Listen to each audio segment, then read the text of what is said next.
Hello students, आज हम इलेक्ट्रोस्टैट का दूसरा टॉपिक डिस्कस करते हैं, that is called electric field. सबसे पहले मैं ये समझाने की कोशिश करता हूँ कि हमारी इलेक्ट्रिक फील्ड की ज़रूरत क्यों है। कूलम्स लॉ दो चार्जेस के बीच का फोर्स डिस्क्राइब करता है। कूलम्स लॉ ये कहता है कि दो charges Q1 and Q2 separated by a distance are exert force on each other. ये फोर्स अट्रैक्टिव भी हो सकता है और रिपल्सिव भी हो सकता है। यहाँ एक सवाल ये अराइज होता है कि किसी चार्ज को ये कैसे पता चलता है कि पड़ोस में दूसरा चार्ज है, उस चार्ज का मैग्नीट्यूड कितना है, वो चार्ज पॉजिटिव है या नेगेटिव है, और उसकी दूरी कितनी है। क्योंकि जो फोर्स होगा वो दोनों चार्जेस के मैग्नीट्यूड पर डिपेंड करेगा, उनके साइन पर डिपेंड करेगा और उनके बीच के डिस्टेंस पर डिपेंड करता है। अब ये कैसे पता चलता है किसी चार्ज को कि दूसरे चार्ज की दूरी क्या है, दूसरे चार्ज का मैग्नीट्यूड कितना है, दूसरा चार्ज पॉजिटिव है या नेगेटिव है। इसको हम कई बार action at a distance approach कहते हैं, और ये action at a distance approach कई बार थोड़ा इलॉजिकल लगता है। इस action at a distance approach को अवॉइड करने के लिए हम एक कंसेप्ट डिस्क्राइब करते हैं और उस कंसेप्ट की मदद से इस फोर्स को समझने की कोशिश करते हैं, and that concept is called electric field. Electric field समझने के पहले मैं तुम्हें एक एनालॉजी देता हूँ। इस एनालॉजी की मदद से इलेक्ट्रिक फील्ड के कंसेप्ट को इंट्रोड्यूस करने और उसको समझने में मदद मिलेगी। मान लो किसी कमरे में एंटर होते हो तो तुम्हें कोई खुशबू नहीं मिलती, सब कुछ नॉर्मल सा लगता है, लेकिन तुम्हारे एंटर करने के पहले अगर उसी कमरे में छुपा कर एक अगरबत्ती जला दूं तो जैसे ही कमरे में एंटर होगे वैसे ही तुम्हें खुशबू महसूस होगी। अब देखो, अगरबत्ती की खुशबू महसूस करने के लिए उससे नाक सटाने की ज़रूरत नहीं पड़ती, अगरबत्ती की खुशबू महसूस करने के लिए उसको देखने की ज़रूरत नहीं पड़ती, दूर से बिना देखे भी अगरबत्ती की खुशबू मिल जाती है। ये कैसे हो पाता है? ये इस तरह से हो पाता है कि अगरबत्ती पूरे कमरे में अपना धुआं फैला देती है। जब तुम कमरे में एंटर करते हो तो ये धुआं तुम्हारी नाक में एंटर करता है, और धुएं के नाक में एंटर करने की वजह से या धुएं के तुम्हारे ऊपर काम करने की वजह से तुम्हें खुशबू महसूस होती है। ठीक है, मतलब अगरबत्ती तुम्हें अपनी खुशबू देती है अपने धुएं की मदद से। उसी तरह से हम यहाँ डिस्क्राइब करते हैं, हर चार्ज अपने आसपास के स्पेस में एक इलेक्ट्रिक फील्ड एस्टेब्लिश करता है। हम कहते हैं जैसे अगरबत्ती पूरे कमरे में धुआं फैलाती है और उस धुएं की मदद से दूसरों को अपनी खुशबू देती है, उसी तरह से एवरी चार्ज, हर चार्ज क्या करेगा। अब एवरी चार्ज कहने का मेरा ये मतलब है कि इस बात से कोई मतलब नहीं है कि वो चार्ज कहाँ से आया है, वो चार्ज किस तरह का है, इससे कोई लेना देना नहीं है। और अगर कोई चार्ज होगा तो वो ये काम करेगा, अपना इलेक्ट्रिक फील्ड एस्टैब्लिश करेगा। हम कहते हैं एवरी चार्ज एस्टैब्लिशेज, हर चार्ज एस्टैब्लिश करता है, establishes an electric field, every charge establishes an electric field in the space around it. अपने आसपास के स्पेस में एक इलेक्ट्रिक फील्ड एस्टैब्लिश करता है। Every charge establishes an electric field in the space around it.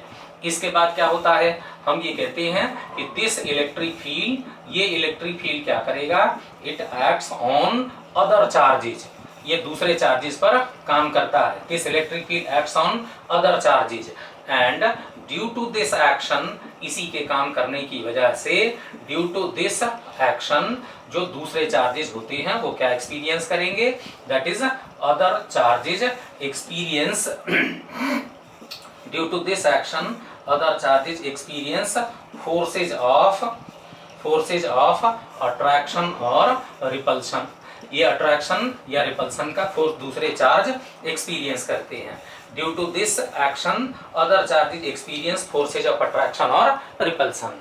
मतलब क्या हुआ, मतलब ये हुआ कि चार्ज, कोई चार्ज क्या करेगा, चार्ज एक्सर्ट्स, ये एक्सर्ट करता है, एक्सर्ट्स फोर्स ऑफ अट्रैक्शन और repulsion, charge exerts force of attraction और रिपल्शन, अट्रैक्शन और repulsion through it's electric field, through it's electric field, अपने इलेक्ट्रिक फील्ड की मदद से।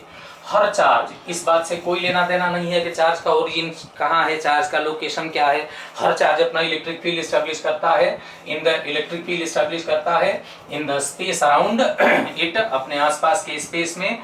ये इलेक्ट्रिक फील्ड दूसरे चार्जेस पर काम करता है, एंड इस इलेक्ट्रिक फील्ड के दूसरे चार्जेस पर काम करने की वजह से जो अदर चार्जेस होंगे दे एक्सपीरियंस फोर्सेज ऑफ अट्रैक्शन और रिपल्सन। ये अट्रैक्शन या रिपल्सन का फोर्स एक्सपीरियंस करते हैं।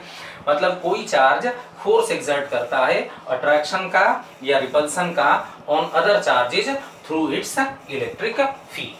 वैसे ही जैसे अगरबत्ती अपनी खुशबू दूसरों के साथ शेयर करती है, दूसरों को देती है अपने धुएं की मदद से, उसी तरह से दूसरे चार्जेस पर फोर्स एक्सर्ट करता है अपने इलेक्ट्रिक फील्ड की मदद से। ठीक है, तो अब ये एक्शन एट रेजिस्टेंस अप्रोच नहीं हुआ। अब ये सिंपल सी बात होगी कि चार्ज ने अपने आसपास के स्पेस में एक इलेक्ट्रिक फील्ड एस्टैब्लिश कर दिया है, और वो इलेक्ट्रिक फील्ड दूसरे चार्जेस को आइडेंटिफाई करेगा, उसकी दूरी आइडेंटिफाई करेगा, उसका मैग्नीट्यूड आइडेंटिफाई करेगा, उसका डायरेक्शन आइडेंटिफाई करेगा, और ये सारी इंफॉर्मेशन इकट्ठी करने के बाद उसके मैग्नीट्यूड, उसके साइन और उसके डिस्टेंस के हिसाब से उस पर फोर्स एक्सर्ट करेगा। मतलब चार्ज दूसरे चार्जेस पर फोर्स अपने इलेक्ट्रिक फील्ड की मदद से एक्सर्ट करता है। चार्ज ने अपने आसपास के स्पेस में इलेक्ट्रिक फील्ड को एस्टैब्लिश कर रखा है, अपॉइंट कर रखा है कि अगर कोई चार्ज दिखे तो उसको आइडेंटिफाई करो और उस पर फोर्स एक्सर्ट करो। ठीक है, अब देखो, अगर इलेक्ट्रिक फील्ड की मदद से चार्ज दूसरे चार्जेस पर फोर्स एक्सर्ट करता है, फोर्स अगर वेक्टर क्वांटिटी है तो इलेक्ट्रिक फील्ड भी वेक्टर क्वांटिटी होगी। इलेक्ट्रिक फील्ड को हम डिस्क्राइब करते हैं, electric field is described, electric field को हम डिस्क्राइब करते हैं described using a vector quantity. इसको एक वेक्टर की मदद से हम डिस्क्राइब करते हैं, and this vector is called electric field intensity के नाम से जानते हैं। That is called electric field intensity. Electric field को हम डिस्क्राइब करते हैं किसी एक वेक्टर की मदद से, and that vector is called electric field intensity, और इस इलेक्ट्रिक फील्ड इंटेंसिटी को हम ई से रिप्रेजेंट करते हैं। ठीक है, अब देखो, अगर ये वेक्टर क्वांटिटी है तो इसका मतलब कि इसमें मैग्नीट्यूड भी होना चाहिए और डायरेक्शन भी होना चाहिए। हम इलेक्ट्रिक फील्ड को डिफाइन करते हैं, that is electric field at a point, किसी पॉइंट पर इलेक्ट्रिक फील्ड को हम डिफाइन करते हैं at a point is defined as, इसको डिफाइन करते हैं defined as the force experienced by, it is defined as the force experienced by a unit positive charge, experienced by a unit positive charge, unit positive charge, force experienced by a unit positive charge। और ध्यान रखना, इस unit positive charge को पूरे इलेक्ट्रोस्टैट में हम किसके रूप में ट्रीट करते हैं? टेस्ट चार्ज के रूप में ट्रीट करते हैं। So electric field at a point is defined as the force experienced by a unit positive charge when placed at that point. अगर हम वहां किसी यूनिट पॉजिटिव चार्ज को प्लेस करते हैं तो वो जो फोर्स एक्सपीरियंस करता है वही इलेक्ट्रिक फील्ड डिफाइन करता है। इसका मतलब क्या हुआ? इसका मतलब कि electric field intensity at a point is defined as किसके बराबर? Force experienced by a unit positive charge when placed at that point. ठीक है, हो गया, ये हमारी इलेक्ट्रिक फील्ड की डेफिनेशन हो गई। किसी भी पॉइंट पर इलेक्ट्रिक फील्ड को हम डिफाइन करते हैं as the force experienced by a unit positive charge when placed at that point. ठीक है, अब इस इलेक्ट्रिक फील्ड के मैग्नीट्यूड की अगर बात करोगे तो इसका मैग्नीट्यूड जो होगा दैट इज ई के बराबर, and this is equal to magnitude of force on unit positive charge when placed at that point. And direction जो इलेक्ट्रिक फील्ड का होगा वो कौन से डायरेक्शन में? Direction of electric field is in the direction of electric field is in the direction of force on unit positive charge, force on unit positive charge. यहाँ मैं एक बार इसको रिकैप करता हूँ। मैंने कहा कि electric field intensity at a point is defined as the force experienced by a unit positive charge that is test charge when placed at that point, मतलब E is equal to F by Q naught, simple unitary method. Magnitude जो electric field का होगा वो F by Q naught के बराबर, मतलब magnitude of electric field intensity at a point is equal to the magnitude of force on unit positive charge at that point, and direction of electric field intensity at a point is in the direction of force on unit positive charge. ये ध्यान रखना, इसका unit क्या होगा? अगर हम force की बात करें तो फोर्स का यूनिट न्यूटन होगा, और चार्ज का जो यूनिट होता है वो कितना होता है? चार्ज का यूनिट होगा कूलम्ब होगा। That is it is Newton पर कूलम्ब होगा। वैसे आगे जब हम बढ़ेंगे तो इसका एक और यूनिट हमें मिलेगा and that unit is called volt पर मीटर के बराबर होता है। ठीक है, उम्मीद है इससे इसका मतलब समझ में आ गया होगा, इलेक्ट्रिक फील्ड का मतलब समझ में आ गया होगा। अब यहाँ ये देखो, वैसे तो हमने इलेक्ट्रिक फील्ड को डिफाइन कर रखा है as E is equal to F by Q naught के बराबर। इलेक्ट्रिक फील्ड को हमने डिफाइन किया यहाँ किस रूप में, electric field at a point is defined as F by किसके बराबर, क्यू नॉट के बराबर। और हमने कहा कि इलेक्ट्रिक फील्ड का जो मैग्नीट्यूड होगा वो is equal to the magnitude of force acting on a unit positive charge। But एक छोटी सी समस्या है हमारे पास, यूनिट पॉजिटिव चार्ज का हमने मतलब क्या बताया। यूनिट पॉजिटिव चार्ज का मतलब एक कूलम्ब का चार्ज हो गया, ठीक है। यूनिट पॉजिटिव चार्ज का मतलब ये एक कूलम्ब का चार्ज हो गया। अब मान लो अगर हम एक कूलम्ब के चार्ज की अगर बात करें तो तुम ये कैलकुलेट कर सकते हो किसकी मदद से, एक फॉर्मूला हमारे पास है उसकी मदद से हम कैलकुलेट कर सकते हैं। वो फॉर्मूला मैं बताता हूँ, वो होगा इसमें लगभग 6.25 × 10⁻18 इलेक्ट्रॉन्स अगर होंगे तो जाकर हमारा चार्ज का जो मैग्नीट्यूड होगा वो एक कूलम्ब होगा। ये हमने किसकी मदद से कैलकुलेट किया है, ये हमने Q is equal to Ne की मदद से कैलकुलेट किया है। अगर हम एक कूलम्ब का चार्ज चाहते हैं तो कितने इलेक्ट्रॉन्स चाहिए ये कैलकुलेट कर सकते हो। E की वैल्यू तुम्हें पता है 1.6 × 10⁻19। सो अगर यूनिट पॉजिटिव चार्ज होगा तो एक कूलम्ब का चार्ज होगा, इसमें इतने इलेक्ट्रॉन्स होंगे और एक कूलम्ब का जो चार्ज होगा दैट इज वेरी लार्ज, ये बहुत बड़ा चार्ज होगा, काफी ज्यादा इलेक्ट्रॉन्स इसमें है, it is a very large charge. ये इतना बड़ा चार्ज है कि अगर इस चार्ज को कहीं ले आकर के अगर रख दिया जाए तो ऑलमोस्ट आसपास की सारी चीजें आयनाइज हो जाएंगी and it will exert such a large force कि हम जिसकी वजह से इलेक्ट्रिक फील्ड जानना चाहते हैं, जिस चार्ज की वजह से इलेक्ट्रिक फील्ड जानना चाहते हैं, उस चार्ज को इट माइट हो सकता है कि इसके प्रेजेंस की वजह से वो चार्ज ही मूव करना शुरू करे, और अगर वो चार्ज मूव करना शुरू करेगा तो उसकी वजह से इलेक्ट्रिक फील्ड भी बदलेगा। इसलिए हम डिफाइन तो इसको यूनिट पॉजिटिव चार्ज पर जो फोर्स काम करता है उसकी मदद से करते हैं, लेकिन एक कूलम्ब के चार्ज की मदद से उसको कैलकुलेट करना मुश्किल है, इसलिए हम इसको थोड़ा सा मॉडिफाई करते हैं। अल्टीमेटली हमें यूज करना यूनिटरी मेथड ही है। अगर यूनिटरी मेथड यूज करना है तो हम ऐसा करते हैं कि हम बहुत छोटे चार्ज पर कितना फोर्स काम करता है ये कैलकुलेट कर लेते हैं, क्योंकि एक कूलम्ब के चार्ज को हैंडल करना और उसकी मदद से इलेक्ट्रिक फील्ड कैलकुलेट करना मुश्किल काम होगा। इसलिए हम बहुत छोटे चार्ज पर कितना फोर्स काम करता है ये कैलकुलेट कर लेते हैं, और यूनिटरी मेथड से ये पता चल जाएगा कि अगर इस चार्ज पर इतना फोर्स अगर काम करता है तो यूनिट पॉजिटिव चार्ज पर कितना काम करेगा। इसके हिसाब से इलेक्ट्रिक फील्ड को हम कई बार डिफाइन करते हैं। लिमिटिंग वैल्यू Q नॉट की वैल्यू हम बहुत छोटी लेते हैं और इसके बाद डिफाइन करते हैं कितना, F/Q नॉट के बराबर हो गया। और इसमें हमने सिर्फ ये मॉडिफिकेशन किया है कि हम एक कूलम्ब का charge unit positive charge use करने की जगह पर बहुत छोटा चार्ज यूज करेंगे, ताकि जो टेस्ट चार्ज हमने वहां प्लेस किया है, जिस चार्ज को प्लेस करके और हम इलेक्ट्रिक फील्ड जानना चाहते हैं, वो चार्ज कोई चेंजेस प्रोड्यूस ना कर पाए।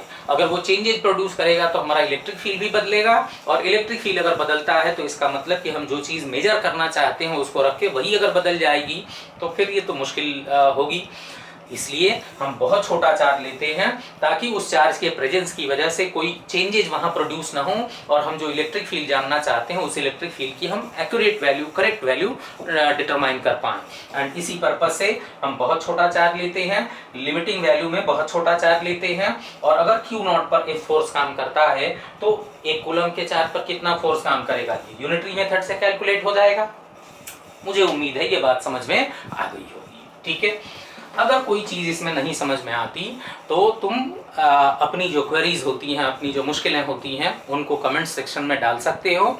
मैं कोशिश करूंगा कि उन क्वेरीज का, उन मुश्किलों का जवाब कमेंट सेक्शन में दे पाऊँ। सो प्लीज़ अगर कोई मुश्किल आती है, कोई समझने में अगर दिक्कत आती है तो अपनी क्वेरीज को तुम कमेंट सेक्शन में डाल सकते हो, right.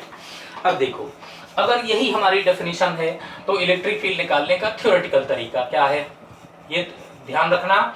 To find electric field at a point, अगर हम किसी पॉइंट पर इलेक्ट्रिक फील्ड अगर जानना चाहते हैं तो उसका हमारा थ्योरेटिकल तरीका क्या है, ये भी ध्यान रखना कि यहाँ जो मैंने डिफाइन किया, मैं बार बार ये इसलिए रिपीट कर रहा हूँ क्योंकि हम इसकी मदद से सिर्फ चीज़ों को समझते हैं, ठीक है। तो to find electric field intensity at a point हम क्या करते हैं, सबसे पहला काम करते हैं कि किसी पॉइंट पर इलेक्ट्रिक फील्ड जानने के लिए वी प्लेस, वहां हम क्या प्लेस करेंगे, we place a positive test charge, we place a positive test charge, एक पॉजिटिव टेस्ट चार्ज प्लेस करते हैं Q naught at that point. ठीक है, Q naught at that point, हम जिस किसी पॉइंट पर अगर इलेक्ट्रिक फील्ड जानना चाहते हैं तो वहां एक पॉजिटिव टेस्ट चार्ज प्लेस करते हैं Q naught at that point. इसके बाद क्या करेंगे, इसके बाद दूसरा हम काम करेंगे, we find magnitude and direction of, we find magnitude and direction, magnitude भी उसका निकालेंगे और डायरेक्शन भी निकालेंगे, direction of force on test charge, force on, rather यहाँ उसको मेंशन कर लेते हैं, फोर्स एफ ऑन किस पर, force F on test charge, test charge पर जो फोर्स काम करेगा उसका मैग्नीट्यूड और डायरेक्शन दोनों निकाल लेते हैं। इसके बाद अगर मान लो Q नॉट चार्ज को प्लेस किया है और उस पर कितना फोर्स काम करेगा, इसका मैग्नीट्यूड और डायरेक्शन अगर दोनों मिल गए तो इसका मतलब कि electric field is then found, electric field is then found by E is equal to क्या लिखा था हमने अभी, F बाई Q नॉट के बराबर। इसकी मदद से हम इलेक्ट्रिक फील्ड वहां कैलकुलेट कर लेते हैं। और जैसा हमने पहले ही कहा था कि इलेक्ट्रिक फील्ड का जो मैग्नीट्यूड होगा वो मैग्नीट्यूड होगा E इज इक्वल टू कितना, F बाई Q नॉट के बराबर। अब ये यूनिटरी मेथड है, अगर Q नॉट पर एक फोर्स काम करता है तो यूनिट पॉजिटिव चार्ज पर force F by Q not काम करेगा, तो निकाला तो हमने छोटे चार्ज पर है, लेकिन इस यूनिटरी मेथड की मदद से जो फोर्स यूनिट पॉजिटिव चार्ज पर काम करेगा वो कैलकुलेट हो गया। दूसरा, डायरेक्शन जो इसका होगा वो किधर होगा, that is direction of electric field is along, कौन से डायरेक्शन में होगा, along force on test charge, force on positive test charge, positive test charge पर जो फोर्स होगा उसकी डायरेक्शन में होगा। ये हमारा इलेक्ट्रिक फील्ड हो गया। हमने जिस तरह से इसको डिफाइन किया था, हमने शुरुआत इसी से की थी कि कोई भी चार्ज दूसरे चार्जेस पर फोर्स अपने इलेक्ट्रिक फील्ड की मदद से एक्सर्ट करता है। तो ये कैसे एक्सर्ट करता है, जरा ध्यान से देखना। मान लो इलेक्ट्रिक फील्ड हमने वहां E डिफाइन किया, तो E is equal to F by Q naught के अगर बराबर है, इसका मतलब कि F की जो वैल्यू होगी वो किसके बराबर हो जाएगी, Q नॉट इंटू E के बराबर। ठीक है, Q नॉट इंटू E के बराबर। इसको और जनरल फॉर्म में अगर लिखना चाहूं तो ऐसे भी लिख सकता हूं, that is F is equal to कितना होगा, Q इंटू E के बराबर। मतलब अगर हम चार्ज के मैग्नीट्यूड को इलेक्ट्रिक फील्ड से मल्टीप्लाई कर देते हैं तो हमारी डेफिनेशन के हिसाब से उस पर कितना फोर्स काम करेगा ये कैलकुलेट हो जाएगा, that is F is equal to Q into E। अगर फोर्स के मैग्नीट्यूड की अगर बात करोगे तो F कितना होगा, Q इंटू E के बराबर। मतलब किसी भी चार्ज पर जो फोर्स काम करेगा वो चार्ज के मैग्नीट्यूड और इलेक्ट्रिक फील्ड के मैग्नीट्यूड के बराबर होगा। और दूसरा, हमने बार बार ये कहा है कि डायरेक्शन इलेक्ट्रिक फील्ड का पॉजिटिव चार्ज पर फोर्स की डायरेक्शन में होता है, तो उसके हिसाब से अगर Q की वैल्यू पॉजिटिव होगी तो जो F होगा वो क्या होगा, F अलोंग E होगा, E के अलोंग होगा। एंड अगर मान लो Q की वैल्यू क्या होती है, नेगेटिव अगर होती है, तो जो फोर्स होगा वो क्या होगा, अपोजिट टू E हो जाएगा। ठीक है, it is opposite to E होगा। यहाँ वैसे भी अगर चार्ज हमारा पॉजिटिव होगा तो फोर्स इलेक्ट्रिक फील्ड के अलोंग होगा, और अगर चार्ज नेगेटिव होगा तो माइनस साइन आएगा, मतलब F का डायरेक्शन E के डायरेक्शन के उल्टा हो जाएगा। ठीक है, इससे ये बात समझ में आती है कि इलेक्ट्रिक फील्ड की मदद से वो फोर्स एक्सर्ट करता है। अगर किसी चार्ज ने कितना इलेक्ट्रिक फील्ड अगर इस्टेब्लिश किया है ये पता चल जाए तो उसकी मदद से जो डिफरेंट चार्जेस होते हैं उन पर कितना फोर्स काम करेगा ये हम कैलकुलेट कर सकते हैं। ठीक है, इसके बाद कैसे इलेक्ट्रिक फील्ड निकालते हैं ये तरीका भी मैंने बता दिया। अब देखो, हम ऐसा करते हैं कि इसी तरीके की मदद से एक आध सिचुएशन में जो इलेक्ट्रिक फील्ड हो सकता है उसको हम कैलकुलेट करते हैं, उससे बात और क्लियर होगी। ठीक है, इसमें से एक एग्जाम्पल हम शुरुआत करने के लिए डिस्कस करते हैं और उस एग्जाम्पल की मदद से ये बताने की कोशिश करते हैं कि इलेक्ट्रिक फील्ड कैसे कैलकुलेट होता है, एटलीस्ट थ्योरेटिकली कैसे कैलकुलेट होता है, ये हम उससे समझने की कोशिश करते हैं। सबसे पहला कैलकुलेट करते हैं electric field intensity at a distance r from a point charge, कौन सा हो गया, point charge plus plus Q charge की वजह से उससे आर डिस्टेंस की दूरी पर हम इलेक्ट्रिक फील्ड इंटेंसिटी कैलकुलेट करते हैं।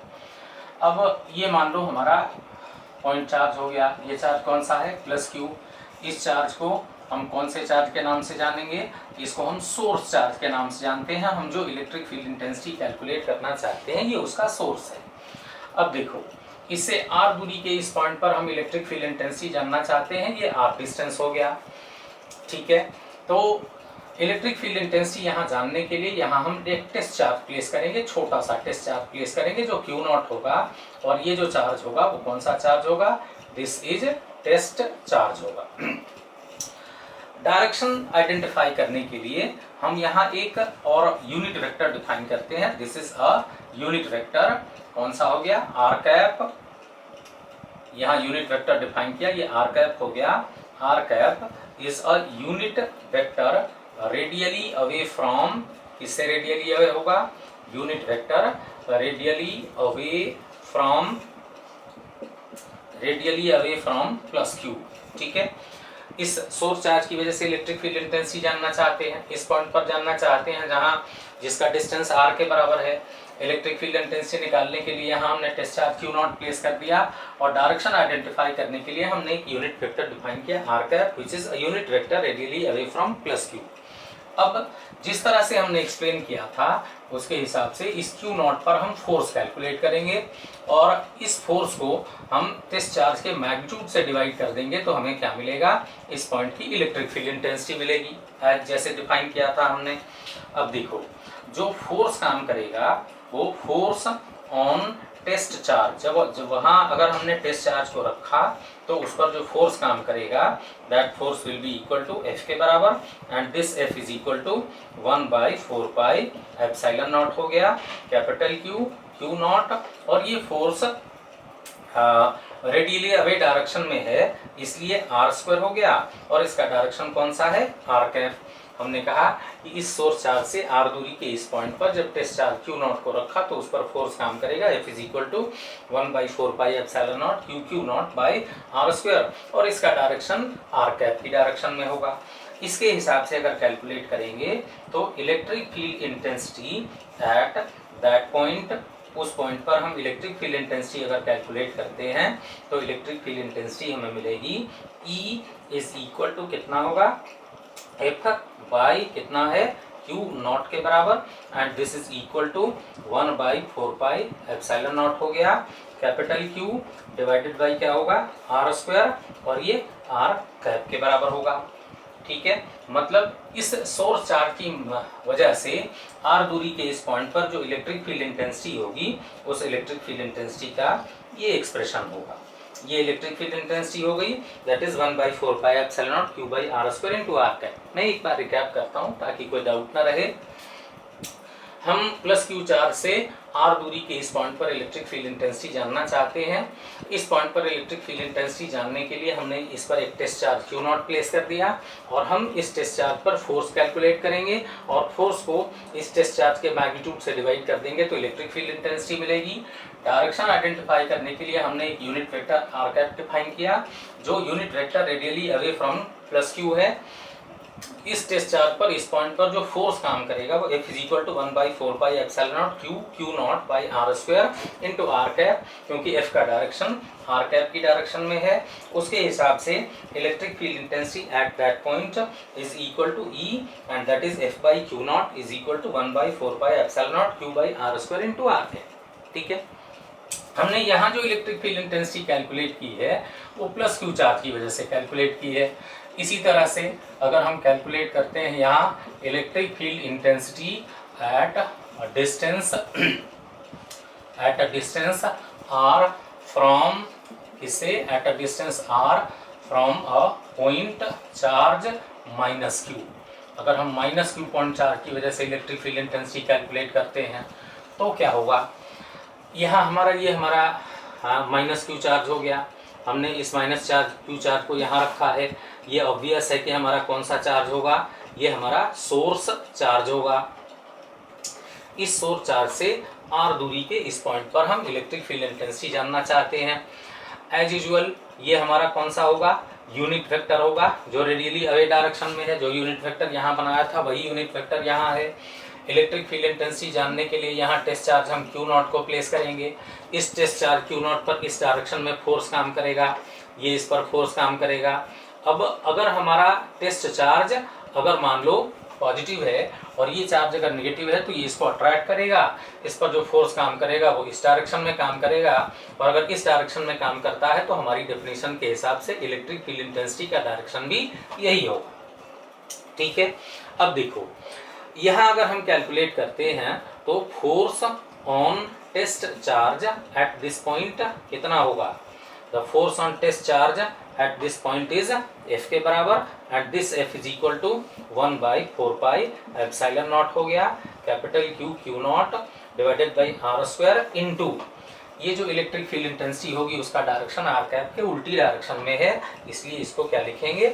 माइनस आर कैप के बराबर। और इसकी मदद से अगर कैलकुलेट करते हैं तो electric field intensity at that point, electric field intensity at that point is E के बराबर, and this E is equal to F by कितना होगा? Q नॉट के बराबर होगा, और अगर F बाई Q नॉट के बराबर होता है तो 1/4 पाई एप्सिलॉन नॉट हो गया, capital Q by R square into minus R cap. ठीक है, एक चीज और नोटिस करनी है कि इसकी वजह से पॉजिटिव पॉइंट चार्ज की वजह से जो इलेक्ट्रिक फील्ड इंटेंसिटी होगी वो कौन से डायरेक्शन में है? ये electric field intensity radially away है। This electric field intensity is radially away from किससे? Radially away from plus Q। और ये जो इलेक्ट्रिक फील्ड इंटेंसिटी हमने कैलकुलेट किया है नेगेटिव पॉइंट चार्ज की वजह से, ये नेगेटिव पॉइंट चार्ज की वजह से electric field intensity is radially towards minus Q। ये माइनस Q के रेडियली टुवर्ड्स है। This electric field intensity is radially towards minus Q। ठीक है, तो इन दोनों में ये नोटिस करना इंपॉर्टेंट है कि दोनों चार्जेस की वजह से इलेक्ट्रिक फील्ड इंटेंसिटी का मैग्नीट्यूड सेम है, बट इनके डायरेक्शंस अलग अलग हैं। अगर सोर्स चार्ज पॉजिटिव है तो इलेक्ट्रिक फील्ड इंटेंसिटी अवे है, अगर सोर्स चार्ज नेगेटिव है तो electric field intensity radially towards है। ठीक है, अब अगर मान लो ये हमारे पास एक्सप्रेशन है, अब अगर हम इसको आर कैप के टर्म्स में अगर करते हैं तो अगर चार्ज पॉजिटिव है तो R cap as it is है, और अगर हमारा चार्ज नेगेटिव है तो ये आर कैप के उल्टी डायरेक्शन में है। इसका मतलब कि हम एक जनरल एक्सप्रेशन लिख सकते हैं और वो होगा electric field intensity at a distance, electric field intensity at a distance R from a point charge. अगर हम किसी पॉइंट चार्ज की वजह से अगर निकालते हैं तो at a distance R from point charge plus minus Q अगर निकालेंगे तो इसका मतलब इलेक्ट्रिक फील्ड इंटेंसिटी का एक्सप्रेशन हम लिख सकते हैं E is equal to 1/4 pi epsilon naught हो गया प्लस माइनस Q हो गया डिवाइडेड बाई कितना? R स्क्वायर, और इसके साथ R कैप।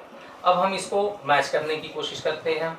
अगर हमारा चार्ज पॉजिटिव होगा तो ये आर कैप की डायरेक्शन में होगा, अगर हमारा चार्ज पॉजिटिव होगा तो आर कैप की डायरेक्शन में होगा, और अगर हमारा चार्ज नेगेटिव होता है तो इलेक्ट्रिक फील्ड इंटेंसिटी का डायरेक्शन आर कैप के अपोजिट डायरेक्शन में होगा। सो चार्ज का जो साइन है वो ये डिसाइड कर देगा कि हमारी electric field intensity radially away है या रेडियली टुवर्ड्स है। ठीक है, ये वो तरीका है जिसकी मदद से हम पॉइंट चार्ज का इलेक्ट्रिक फील्ड कैलकुलेट करते हैं।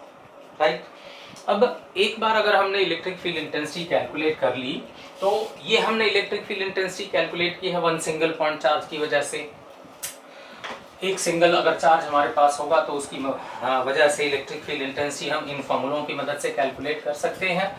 और जो तरीका हमारा है, जो थ्योरेटिकल तरीका है, वो भी मैंने इलस्ट्रेट कर दिया कि हमारा थ्योरेटिकल तरीका क्या है और कैसे हम इलेक्ट्रिक फील्ड इंटेंसिटी कैलकुलेट कर सकते हैं। मान लो हमारे पास एक से ज़्यादा चार्जेज अगर हों और हम इलेक्ट्रिक फील्ड इंटेंसिटी अगर जानना चाहते हैं तो हम ये वहाँ अप्लाई करते हैं, जैसे हमने कूलम्स लॉ में अप्लाई किया था वैसे ही हम वहाँ अप्लाई करते हैं सुपरपोजिशन प्रिंसिपल। जैसे कूलम्स लॉ में था वैसे ही सुपरपोजिशन प्रिंसिपल यहाँ भी ठीक वही बात कहता है, लेकिन यहाँ फोर्स की जगह पर इलेक्ट्रिक फील्ड के टर्म्स में अपनी बात कहता है। सुपरपोजिशन प्रिंसिपल ये कहता है कि electric field at a point, किसी पॉइंट पर electric field at a point due to a charge, किसी एक चार्ज की वजह से अगर इलेक्ट्रिक फील्ड इंटेंसिटी किसी पॉइंट पर अगर कैलकुलेट करते हैं तो इज नॉट अफेक्टेड बाय, ये किससे अफेक्ट नहीं होता, electric field intensity at a point due to a charge is not affected by the presence of other charges, दूसरे चार्जेस के होने न होने से उस पर कोई फर्क नहीं पड़ता, दूसरे चार्जेस वहाँ होंगे तो भी उतना ही इलेक्ट्रिक फील्ड होगा जितना दूसरे चार्जेस के न होने पर इलेक्ट्रिक फील्ड होगा। इसका मतलब कि दूसरे चार्जेस के होने न होने से किसी एक पॉइंट पर किसी एक चार्ज की वजह से दूसरे चार्जेस के होने न होने से उस पर कोई फर्क नहीं पड़ता। That is electric field intensity at a point due to a charge is not affected by the presence of other charges. ठीक है, या ये कह सकते हैं कि दूसरी तरह से इसी को अगर एक्सप्रेस करें, शायद उससे बात और थोड़ी समझ में आए, हम ये कह सकते हैं कि electric field due to a charge, किसी एक चार्ज की वजह से इलेक्ट्रिक फील्ड अगर निकालते हैं, charge is independent of the presence of other charges, electric field due to a charge is independent of presence of, दूसरे चार्जेस के होने न होने से इंडिपेंडेंट है, it is independent of presence of other charges. ठीक है, इस सुपरपोजिशन प्रिंसिपल को हम बेसिकली तब अप्लाई करते हैं जब किसी पॉइंट पर हमें एक से ज़्यादा चार्जेस का इलेक्ट्रिक फील्ड निकालना होगा, नेट इलेक्ट्रिक फील्ड निकालना होगा, और वो नेट इलेक्ट्रिक फील्ड इंटेंसिटी बहुत सारे चार्जेस की वजह से हो। कैसे कैलकुलेट करते हैं, जैसे हमने कूलम्स लॉ में किया था उसी तरह से net electric field intensity at a point, net electric field intensity at a point due to many point charges, अगर बहुत सारे पॉइंट चार्जेस अगर होते हैं, due to many point charges, electric field intensity at a point due to many point charges. और एक काम और करते हैं कि हम ये जो पॉइंट चार्जेस हैं उनको आइडेंटिफाई करने की कोशिश करते हैं, Q1 हो गया, Q2 हो गया, और इस तरह से मान लो कितने Qn चार्जेस हैं। तो net electric field intensity at a point due to many point charges is the vector sum of, ये वेक्टर सम होगा, किसका वेक्टर सम होगा, is the vector sum of individual electric field intensities due to all the charges, individual electric field intensities due to all the charges, सारे charges की individual electric field intensities के vector sum के बराबर होगा। मैं फिर से एक बार रिपीट करता हूँ, मैंने कहा कि net electric field intensity at a point due to many point charges is the vector sum of individual electric field intensities due to all the charges. मतलब वहाँ जो नेट इलेक्ट्रिक फील्ड इंटेंसिटी अगर बहुत सारे चार्जेस होंगे तो पहले charge की वजह से जो इलेक्ट्रिक फील्ड इंटेंसिटी होती है, दूसरे चार्ज की वजह से जो इलेक्ट्रिक फील्ड इंटेंसिटी होती है, और इसी तरह से बहुत सारे चार्जेस होंगे, उन सबकी इलेक्ट्रिक फील्ड इंटेंसिटीज का वेक्टर सम होता है। ठीक है, दूसरी बात इसमें यह ध्यान रखनी है कि individual electric field intensity due to any charge, individual electric field intensity जब हम किसी एक चार्ज का कैलकुलेट करेंगे तो बाकी चार्जेस को एब्सेंट मान के करेंगे। मतलब individual electric field intensity due to any charge, individual electric field intensity due to any charge is calculated, कैसे कैलकुलेट करते हैं, is calculated using Coulomb's law. हमने कूलम्स लॉ की मदद से ही कैलकुलेट किया था, फोर्स हमने कूलम्स लॉ की मदद से कैलकुलेट किया, उसको डिवाइड किया तो हमें इलेक्ट्रिक फील्ड इंटेंसिटीज मिली। इसका मतलब कि हम उसको कूलम्स लॉ की मदद से ही कैलकुलेट कर रहे हैं। So individual electric field intensity due to any charge is calculated using Coulomb's law as if other charges are not present. ये मान के करते हैं जैसे दूसरे चार्जेस वहाँ प्रेजेंट नहीं है, other charges are not present.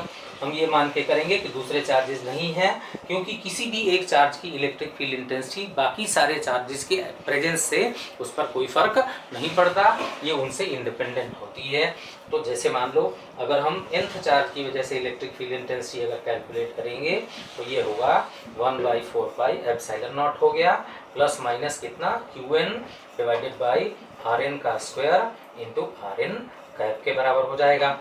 ठीक है, तो इंडिविजुअल इलेक्ट्रिक फील्ड इंटेंसिटी किसी चार्ज जैसे nth चार्ज की वजह से निकालते हैं तो हमारा मतलब सिर्फ nth चार्ज से है, nth चार्ज के डिस्टेंस से है, और ये Rn कैप की डायरेक्शन में होगा। ठीक है, राइट। मैं एक बार रिकैप करता हूँ। हम सुपरपोजिशन प्रिंसिपल अप्लाई करते हैं जैसे कूलम्स लॉ में अप्लाई किया था, ठीक वैसे ही electric field at a point due to charge is not affected by the presence of other charges. किसी एक चार्ज का इलेक्ट्रिक फील्ड बाकी और चार्जेस के होने न होने से कोई फर्क नहीं पड़ता। या दूसरी तरह से कहें कि किसी एक चार्ज का इलेक्ट्रिक फील्ड दूसरे चार्जेस के प्रेजेंस से इंडिपेंडेंट होता है, इसको हम अप्लाई करते हैं।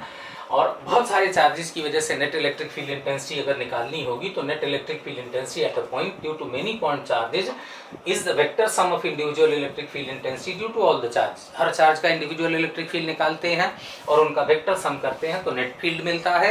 एंड किसी भी एक चार्ज का इंडिविजुअल इलेक्ट्रिक फील्ड अगर निकालेंगे तो हम कूलम्स लॉ की मदद से निकालते हैं और ये मान के निकालते हैं कि बाकी चार्जेस नहीं हैं। जैसे हम Qn का इलेक्ट्रिक फील्ड अगर निकालेंगे तो हम बाकी सारे चार्जेस को इंक्लूड नहीं करेंगे। ठीक है, ये इलेक्ट्रिक फील्ड का पहला पार्ट का डिस्कशन है। इसके बाद इसके क्वेश्चंस डिस्कस होंगे और इसके और क्वेश्चंस डिस्कस करूंगा। लेकिन अभी कूलम्स लॉ के भी थोड़े से क्वेश्चंस डिस्कस करने बाकी बचे हैं, वो कूलम्स लॉ के क्वेश्चंस भी डिस्कस करूंगा और इसके भी क्वेश्चंस डिस्कस करूंगा।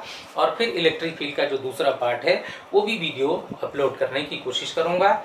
अगर किसी को किसी तरह की कोई मुश्किल अगर आती है, कोई डाउट्स आते हैं, कोई प्रॉब्लम्स अगर आती हैं, तो आप अपने जो डाउट्स हैं, जो प्रॉब्लम्स हैं, उनको कमेंट सेक्शन में डालिए। मैं कोशिश करूँगा कि उनको इसमें इंक्लूड करूँ। आज के लिए बस इतना ही। Thank you.